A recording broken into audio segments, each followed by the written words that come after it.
welcome to ET Now Startup Central, India's first and only daily show dedicated to startups and entrepreneurship. I'm Chandra Srikanth, coming to you live from India's startup capital, Bengaluru.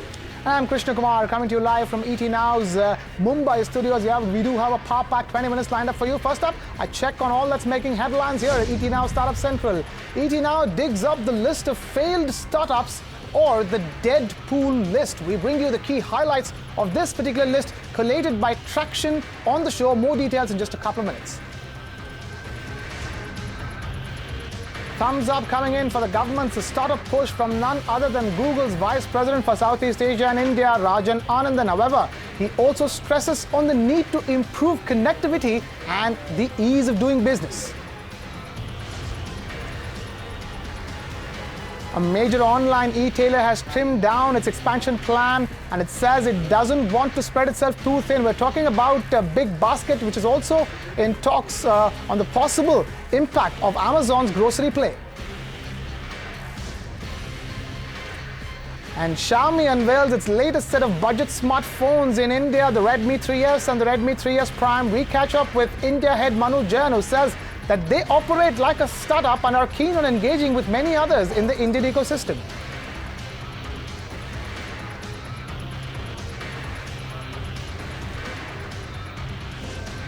Thanks for that, Krishna. And as promised, our top story, which is really interesting, we are talking about the Deadpool list, or the list of failed startups.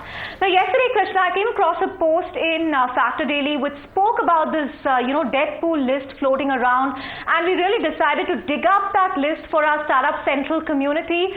So we have the entire list here, courtesy Traction, where they have collated about 753 startups that have failed since being founded in 2011. It throws up some fascinating insights about the number of startups, number of startups funded, and also the total number of funding that went into these startups, and also, the most prominent sectors that are sort of susceptible to failure. It also has some prominent names. You have Peppertap, you have Fashionara, Local Banya, Done by None. Those are some of the names really out of the 753. That is the top story, number of startups in the Deadpool, 753. That's the data coming in from the list that Traction has put together, 753. And also the number of money sunk into these Deadpool startups exceeds $50 million. And that is the reason why this Deadpool is our top story today. We have Neha Singh of Traction back with us. Neha, if you can hear me? Yeah. Yes, I can hear you. Wonderful. Okay, great. Neha, just wanted to start by asking you about, the number of startups in this Deadpool, and how you really arrived at that number, the parameters that you used to really determine if they are dead, if they have failed. Just take us through some details. Right. So I think just to set some context, one of the reasons why we actually started covering this is we used to get a lot of requests from founders of other companies who are looking at companies who are just Deadpool or about to die, because these are very good for acquisition. So think about it, if you want to start something in like a mobile division within your company, you're better off, instead of hiring someone from scratch and training them, you're better off hiring a team who has seen that. So it was very good for acqui-hires as well as for hiring multiple people. So that is the reason why we started covering it, and now there are like more than 700 companies which are into that. And essentially, we use a lot of parameters to figure out which other companies are going to get Deadpool. So essentially, all the signals which help us point out, whether this service is closing down. We look at, how active they are on social, what are the matrices, how many visitors they are having, just before, until the company officially comes out and says, that they are shutting down operations. All right, Neha, this is Krishna coming to you from ET Now's Mumbai studios. I want to check with you, how many of these were funded? And if you look at that total funding number, how much of that has sunk into the Deadpool? Is it actually 50 million plus?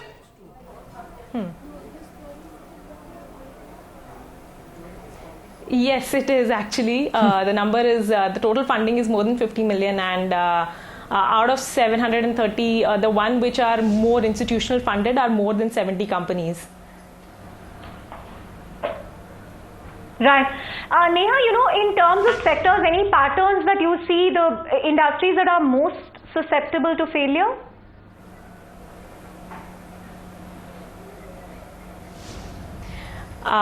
Yes, so if you look at the total Deadpool companies, and if you look at the top sectors, the sectors which stand out, without doubt are, one is online retail, the second one is food tech and grocery.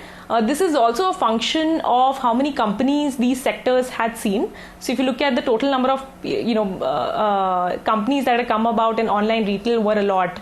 So expectedly, there is also a high failure rate in all these sectors. Similarly, for food tech, we saw a lot of companies coming up in the last couple of years, and not everyone have been able to make it to the next. So hence the number of Deadpool in these companies are also more. All right, Neha, I want to ask you, how much of the failure, in all the Deadpool startups that we're talking about can be attributed to the lack of funding for that particular sector that they operate in? Because at the end of the day, I think if anything the data throws up, there's never been a shortage of funds.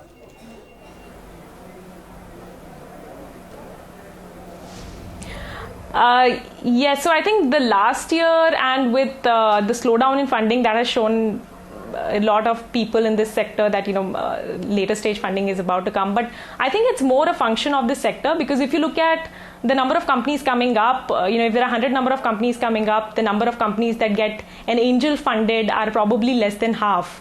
And then the number of companies that make it to an institutional round from a proper VC backed rounds, these are even lesser. So you can probably these become then single digit out of say a lot of 100. So it is sort of expected that there is a funnel of the number of companies which go on to raise their angel round as well as institutional round, and then further rounds after the Series A.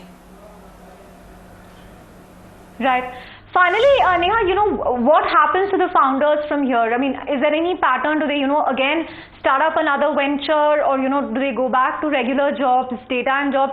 Any patterns that you've been able to establish as far as that is concerned?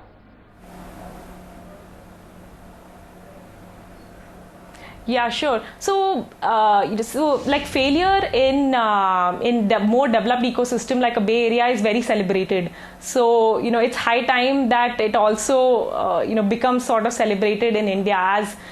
So, I think I see it as a good point, because there are a lot more people who are taking that leap and who are starting, and there are bound to be failures. So there are a lot more people who are venturing into taking that risk, starting something. I would say that, it adds a lot of maturity. So now you see a lot more repeat entrepreneurs coming in, wherein, they have started something that didn't work out. So now you have repeat entrepreneurs. The second thing is you can hire, if you look at the senior management of these companies, like, the VP level of a lot of startups, you have people who have gone through that journey. So that is invaluable as companies are scaling up. All right, Neha Singh of Traction, thank you so much for taking time out to be with us here on ET Now Startup Central, and throwing a light on that very important and very oft ignored the part of the startup ecosystem, the Deadpool. Thank you so much for bringing us the data and the analysis. All right, Chandra, you know what? Let's for now move on to an important interview with you catching up with Google's Rajan Anandan, Google's Vice President of Southeast Asia and India Head. Rajan Anandan has said that while the government is doing a lot of things for startups, it needs to do a lot more in improving connectivity. Chandra, we are facing our issues with connectivity over here, right here on the show as well. And he also says that we need to improve the ease of doing business in the country as well. Let's listen to that conversation. Execution is 90% of the game, right? So, it's very easy to have ideas. You and I both have, and everybody has lots of ideas. So it's about getting it done. I think with tech businesses, tech companies or tech startups, the important thing is to start with something that you think is real, i.e., it's not just copying something that you've seen somewhere else, but a real pain point that you felt, or that, consumers or businesses that have, and then start building to that. And then, launch quickly, iterate, learn, and then adapt, right? So what's very important is start with something that's real. So the idea is important, but more often than not, the eventual business that you're going to build has nothing to do with the idea that you started with. But the fact that you're able to build quickly, launch, learn, iterate, will eventually lead to a good business. So as you look at that sort of framework, execution is far more important than the idea. So getting it done is what it's all about. Yeah. And finally, Rajan, the government has been doing a lot about improving the ease of doing business. This week we saw the GST finally go through. Anything else that you think needs to be addressed as far as taxation is concerned? Because MNCs still find some of the clauses quite difficult, and especially GST. I think IMA said literally puts the internet economy under the bus.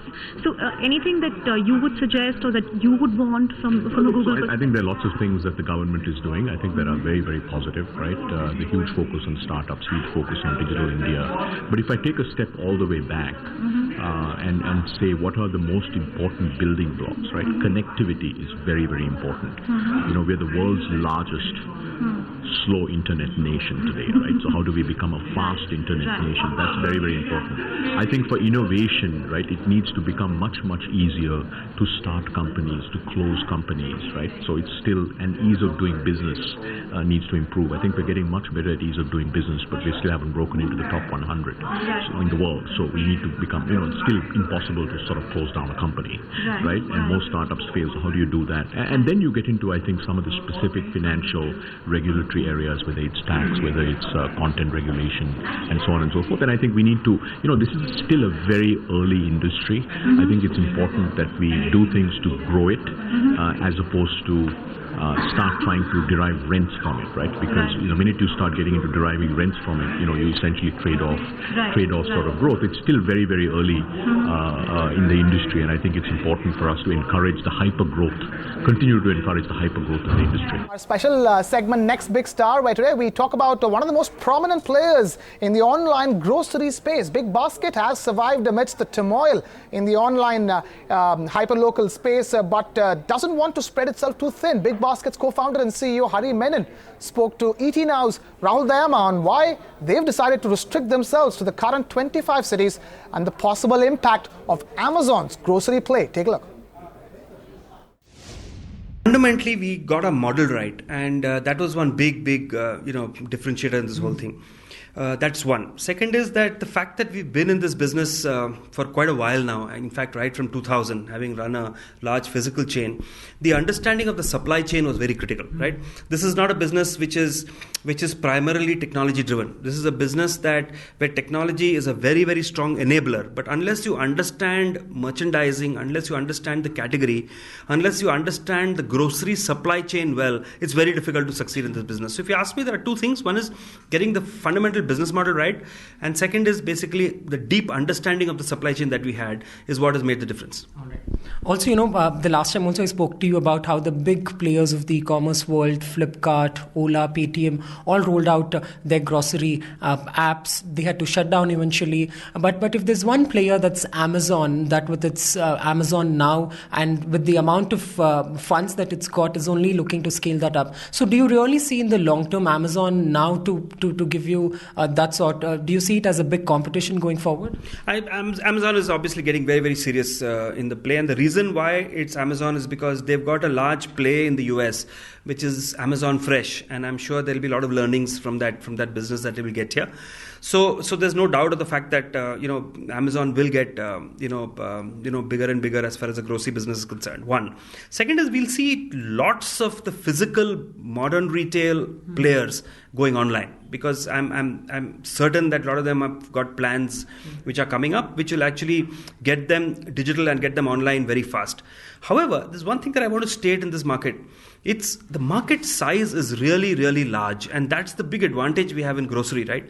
And if you ask me, I'd be the happiest person if there is more competition in this whole space, because when competition comes in, markets grow faster, right? More people are making noise in that marketplace. Just to give you some numbers, the entire retail space is about $550 to $600 billion in India, out of which grocery itself is about $400 billion. So it's such a large market that there is space for a lot of people. And when more people come, there'll be more noise in the market.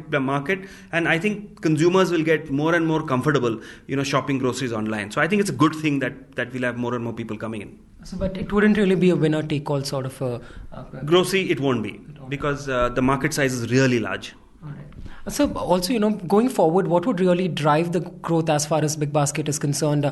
Would it be a private labels that has seen a big push? I believe more than 30% of your revenues come from private labels. So will that be a big focus area? And what would really drive the growth? Or would your strategy of you're the only player that has deeply expanded in tier 2 cities? So would that strategy continue? What would really be the growth mantra from now? Yeah, the couple of things, Rahul. So the first thing is very, very clearly is our expansion into cities, right? We've gone into 25 cities. We stop now. We don't expand any further, because grocery is a category where you got to go deep into a city, right? You can't just remain on the surface, because it's such a large category. So you've got 25 cities. We'll penetrate deeper and deeper into each city. We've got 17 tier 2 cities. We've got 8 tier 1 cities. Tier 2 cities behave very differently from tier 1. There's lots of learnings that will happen as we go along, and we'll keep focusing on that bit. And we don't expand anymore, at least for a year now. That's one. Second is very clearly the private label piece, right? Currently, it contributes about 32% of our business. We will grow that very quickly to about 40%. We are focused completely on building different categories, actually, as far as private labels is concerned. So we've got fruits and vegetables, we've got our entire range of staples, we've got organic honey, we've got our own batter, we've got a whole range of snacks and savories that we've launched, we've got a whole range of dips and sauces that we've launched, and we'll keep adding a lot of products. And we will move this 32% to about 40% very soon. And that's going to be another big driver. The third big driver for us is going to be the fruits and vegetables and the staples piece. We are focusing a lot on this program of ours, which is called Farmer Connect, which is really, really getting our supply chain extremely strong, and we're going very deep into the supply chain. And we will build that category, heavily. The fourth thing that we're doing actually from a growth perspective is we are building a significant piece as far as the Horeca business is concerned, and we also sell to a large network of what we call Kirana stores. So we've got about 800 Kirana stores that we service today, and we're just starting to build on the Horeca business. And that's the other thing that will help us build our supply chain, because supply chain is all about volumes, and when you get more volumes, you need more customers to actually pick those up. So those are primarily our growth drivers. From online grocery to the world of smartphones, where Xiaomi has unveiled its latest range of budget smartphones for the Indian market. We're talking about the Redmi 3S, priced at 7,000 rupees and 8,000 rupees respectively.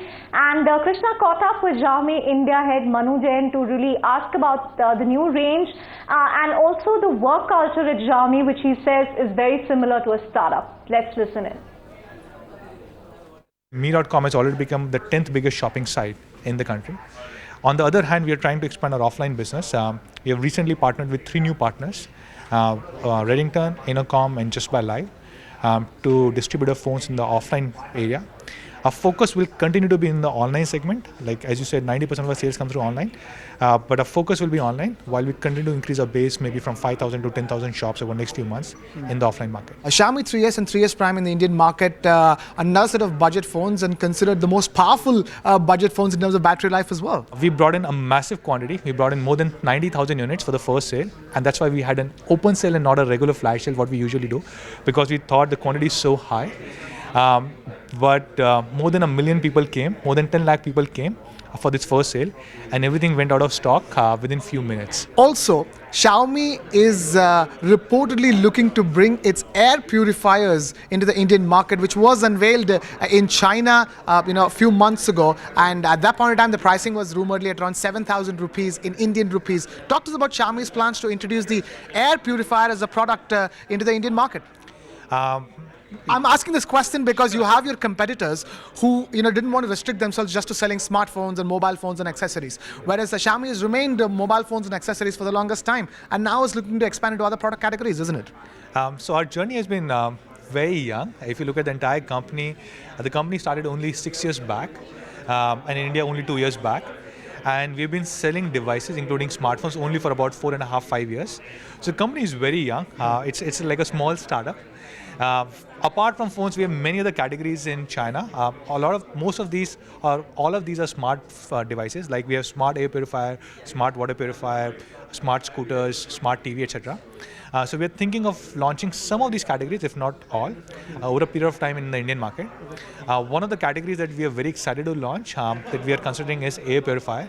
It's a smart device which is connected to internet and connected to your smartphone. And what about the Mi TV? So when can we expect the Mi TV? At roughly what price range, if you can tell us that? I was expecting this question. Mi TV right now, no plans. We are still evaluating it. Once we finalize it, we'll come back to you. Yeah, talk to us about Xiaomi's engagement with the India startup ecosystem. So we are a startup. We work like a startup. We are very nimble. Our team in India is very small. We just have about 100 people. So we, both Xiaomi Global and Xiaomi India, work like a startup. We are engaging with multiple startups here. Some in form of investment, some in form of partnerships. One of the first investment that we did in India, which we announced in April this year, was in Hungama, which is a company in the digital space.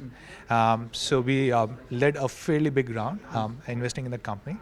And then we recently announced a partnership with another startup, which is MobiQuick.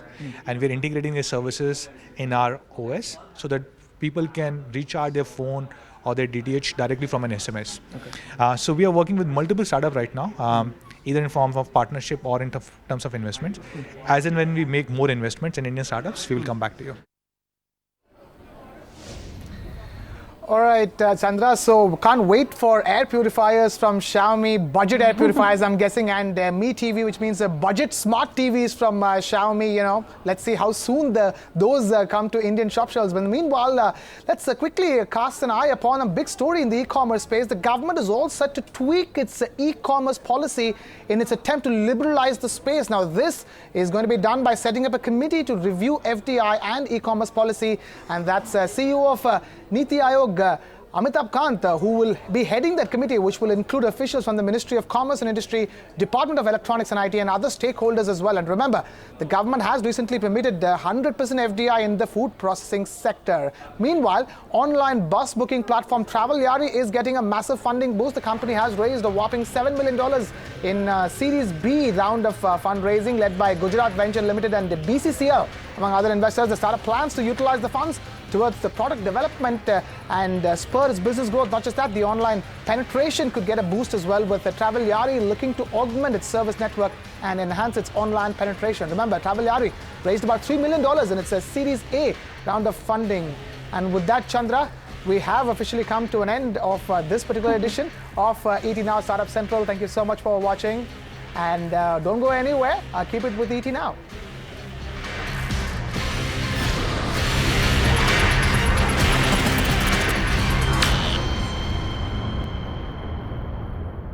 Find us on Facebook at facebook.com/ETNow, and don't forget to click the like button. You can also follow us on Twitter at ETNowLive. To stay updated with all our programming, hit the subscribe button on our YouTube channel by logging on to youtube.com/user/ETNow.